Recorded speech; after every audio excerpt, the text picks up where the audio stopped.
ইতিহাস ফাউন্ডেশন ব্যাচের ৮ নাম্বার লেকচারে তোমাদের সকলকেই স্বাগত। দেখো, আজকে আমাদের কিন্তু বৈদিক যে সভ্যতা, সেই বৈদিক সিভিলাইজেশন সম্পর্কে আলোচনা হবে। আরো দুটোর মতো ক্লাস চলবে বৈদিক সভ্যতার, তারপর আমরা চলে যাব বৌদ্ধ ধর্ম এবং জৈন ধর্মের দিকে। ঠিক আছে? তো বৈদিক সভ্যতায় দেখো আর কি কি রয়েছে। বৈদিক যুগের ঐতিহাসিক 10 রাজার যুদ্ধ কিন্তু এখানে বিশেষভাবে উল্লেখযোগ্য। তো দেখো যে সময়কাল ঋগ্বেদের কখন, যে আনুমানিক 1400 থেকে 1000 খ্রিস্টপূর্বাব্দ বিসিতে প্রধান বিজয়ী হলো ভরত গোষ্ঠী। ভরত গোষ্ঠীর রাজা কে ছিলেন? রাজা ছিলেন কিন্তু সুদাস। আর বিপক্ষ শক্তি ছিল 10টি উপজাতির জোট ছিল, আগেই পড়ানো হয়েছে। জন কাকে বলা হয়, জোট কাকে বলা হয়, তোমরা সেই ভিডিওগুলো দেখে নেবে। তার মধ্যে 5টি ছিল প্রধান এবং 5টি ছিল অপ্রধান গোষ্ঠী। মোট 10টি গোষ্ঠী। অপরদিকে ছিল ভরত গোষ্ঠী, যার রাজা কিন্তু ছিল সুদাস। কারণটি আমি পরে বলছি কি কি কারণে যুদ্ধ হয়েছিল। যুদ্ধের স্থান ছিল পুরুষনি নদী, বর্তমানে যেটি হলো রাবি বা রাভি নদী বলা হয়ে থাকে বর্তমানে। ভরত গোষ্ঠীর পুরোহিত ছিল ঋষি বশিষ্ঠ এবং বিপক্ষ জোটের পুরোহিত ছিল ঋষি বিশ্বামিত্র। ব্যাপারটা হলো, দেখো, যুদ্ধ লাগার কারণ আর কি কি হচ্ছে, যে এই যে ঋষি বিশ্বামিত্র আছে না, এই ঋষি বিশ্বামিত্র ছিল আগে ভরত গোষ্ঠীর যে রাজা, রাজা সুদাসের কিন্তু আহ পুরোহিত ছিল, রাজপুরোহিত ছিল। তারপরে ভরত গোষ্ঠীর রাজা সুদাস এই বিশ্বামিত্রকে কিন্তু তার পুরোহিত পদ থেকে বের করে দিয়ে পুরোহিত করে ঋষি বশিষ্ঠকে। এটা ছিল একটা কারণ। এর ফলে বিশ্বামিত্র কিন্তু রেগে যায় যে কেন আমাকে বের করে দিল। তারপরে সে করে কি, এই যে 10টি যে উপজাতি রয়েছে, এই 10টি উপজাতির প্রধানদের সে কিন্তু উৎসাহিত করে এই ভরত গোষ্ঠীর রাজা সুদাসকে হারানোর জন্য এবং তার সঙ্গে যুদ্ধ করার জন্য। এই বিশ্বামিত্রের পরামর্শেই কিন্তু তারা এই ভরত গোষ্ঠীর রাজা সুদাসকে কিন্তু আক্রমণ করে, কিন্তু শেষ পর্যন্ত যদিও জিততে পারেনি। ভরত গোষ্ঠীর রাজা সুদাসই কিন্তু জয়লাভ করেছে এই 10 রাজার যুদ্ধের মধ্যে।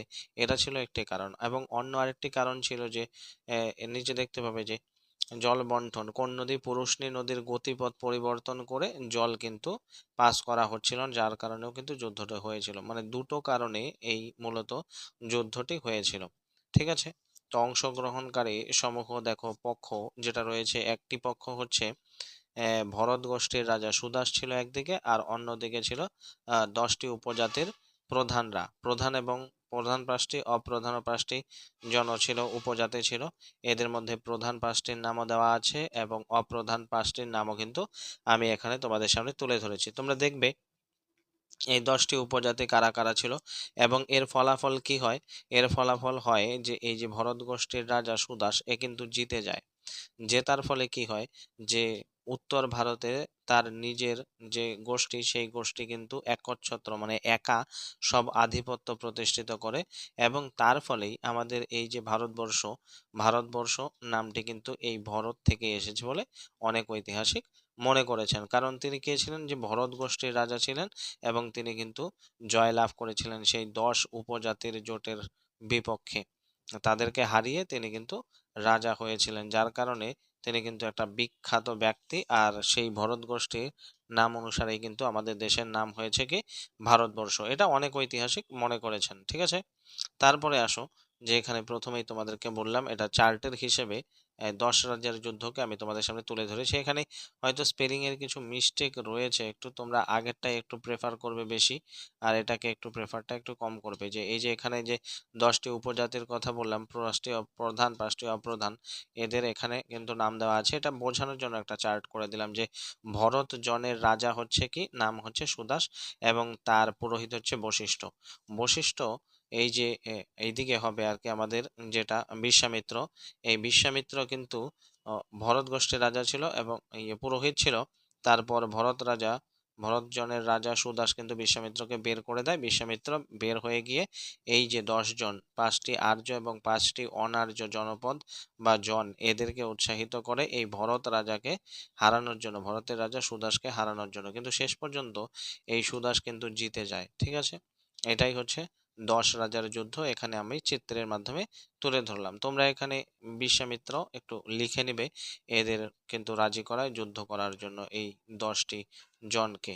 ঠিক আছে? তারপর দেখো যে এই যুদ্ধের কারণ এখানে আরেকটু দেওয়া রয়েছে, যেটা আমি বললাম সেটাও একটু নোট করে নেবে। এখানে সহজ করে দেওয়া আছে, ওই জায়গায় একটু ভাষাটা অন্যরকম। যাই হোক, আর এইখানে বৈদিককালীন যে নদীগুলো ছিল সেই নদীগুলোর নতুন নাম এবং পুরনো নাম তোমাদের সামনে তুলে ধরা হচ্ছে, যে বৈদিককালে তাদের কি নাম ছিল এবং বর্তমানে তাদের কি নাম রয়েছে। নতুন নাম ঝিলেম নদী, পুরনো ছিল বিতস্তা, চিনাব নদী, আস্কিনী নদী, রাবি নদী, পুরুষনী নদী নাম ছিল ব্যাস, বিপাশা নাম ছিল সতলাজ, শতধ্রুবী নাম ছিল গোমতী, গোমল নাম ছিল সরস্বতী নদী, দ্রাস্ক নদীর নাম ছিল। এগুলো কিন্তু যে আমাদের ভারত, পাকিস্তান, আফগানিস্তান সব মিল করে এখানে দেওয়া আছে। এই জায়গায় যেগুলো নাম দেওয়া রয়েছে নতুন নদী এবং সেই নদীগুলোর পুরনো নাম দুই দিকেই দেওয়া রয়েছে, এগুলো হচ্ছে ভিভিআই অর্থাৎ ভেরি ভেরি ইম্পর্টেন্ট। এখন বিস্তারিত যেটি রয়েছে সেই বিস্তারিত নদীগুলোর নাম তোমরা এখানে দেখে নাও, এটাও নোট করে নেবে। আর আগেরটা দেওয়ার মানে হচ্ছে যে সেখানে যেগুলো ইম্পর্টেন্ট জিনিস রয়েছে সেইগুলোই তোমাদের সামনে তুলে ধরার জন্য, হ্যাঁ। আর এইখানে একদম এ টু জেড সমস্তগুলোই দেওয়া রয়েছে ইম্পর্টেন্ট, এছাড়াও বাদ দিও। এখানে কিন্তু পাকিস্তান, আফগানিস্তান, ভারত সমস্ত মিল করে দেয়া রয়েছে বৈদিক সভ্যতায় যেগুলোর নাম ছিল এবং বর্তমানে যেগুলোর নাম রয়েছে, হ্যাঁ। বিশেষ দ্রষ্টব্য দেখো, ঋগ্বেদে সিন্ধু নদ এবং তার 5টি উপনদী ছিল। কি কি ছিল? ঝিলাম, চেনাব, রাবি, বিয়াস, সতলাজ অত্যন্ত গুরুত্বপূর্ণ ছিল, যে অঞ্চলটিকে বলা হতো সপ্ত সিন্ধু অঞ্চল কিন্তু বলা হতো। এখানে দেখো যে সিন্ধু নদীর আগে নাম কি ছিল? বর্তমান নাম হচ্ছে সিন্ধু নদী, আগেও সিন্ধু ছিল। আগে ছিল বিতস্তা নদীর নাম, বর্তমানে ঝিলাম, আস্কিনি আগে নাম ছিল, তা এখন হচ্ছে চেনাব, পুরুষনি, রাবি বা রাভি নদী, বিপাশা, বিয়াস নদী, শতদ্রু, সতলজ নদী, সরস্বতী, ঘাগড়া বা হাকড়া নদী, তারপর হচ্ছে দৃশদ্রতী, রাক্ষী নদী, কুবাহা, কাবুল নদী, সদানিরা, গন্ডক, গোমতী বা গোমাল, যার বর্তমান নাম রয়েছে। এই নামগুলো তোমরা দেখবে। এবং বাকি এখানে আফগানিস্তানে একটু আলাদা করে দেওয়া আছে, আফগানিস্তানে কি কি নদী ছিল। আগের স্লাইডটাতে কিন্তু সবগুলো মিক্স করা আছে, আর এইখানে কিন্তু যে আফগানিস্তানের যেসব নদী রয়েছে সেইগুলোর বৈদিক কালের নাম এবং আধুনিক নাম কিন্তু এখানে দেওয়া হলো। দেখো, কুবহা কাবুল নদী আধুনিক নাম, সুবাস্ত সোয়াত নদী, ক্রুমু বা কুররাম নদী, গোমতী অর্থাৎ এখন বর্তমানে গোমাল নদী, ঠিক আছে। এগুলোর নদীগুলোর নাম তোমরা এখান থেকে এটা প্রেফার করতে পারো। এখানে আমি বলবো যে এই নতুন নাম পুরনো নাম যেগুলো ভিভিআই অর্থাৎ ভেরি ভেরি ইম্পর্টেন্ট সেগুলোই তোমরা একটু দেখবে, আর বাদ বাকিগুলো তোমরা খাতায় নোট করতে পারো, যেরকম এক্সাম হিসেবে আর কি আসবে। ছোটখাটো এক্সাম হলে এটা এই যে ইম্পর্টেন্ট গুলো দিয়েই কাজ চলে যাবে, আর যদি তোমরা বড় এক্সাম দিতে চাও তাহলে এই সবগুলোই কিন্তু তোমাদেরকে একটু দেখে নিতে হবে, ঠিক আছে। তো আজকে 8 নম্বর লেকচারে এতটুকুই ছিল, আমি তোমাদের সামনে সবটা তুলে ধরলাম সবগুলো। এখানে 10 রাজার যুদ্ধই মেন ইম্পর্টেন্ট, আর এই চারটা থেকে তোমরা কিন্তু সমস্তগুলো একটু বুঝে নিতে পারবে। আর যুদ্ধটা কোথায় হয়েছিল তখনকার দিনে? রাবি বা পরশনী নদীর কিনারে কিন্তু এই যুদ্ধটা হয়েছিল, 10 রাজার যুদ্ধ। তো 8 নম্বর লেকচারে আজকে এতটুকুই, ঠিক আছে। তোমরা একটু সবগুলো নোট করে নিও, তারপরে দেখা হচ্ছে আবার 9 নম্বর আমাদের যে ক্লাস মানে লেকচার, সেই 9 নম্বর লেকচারে।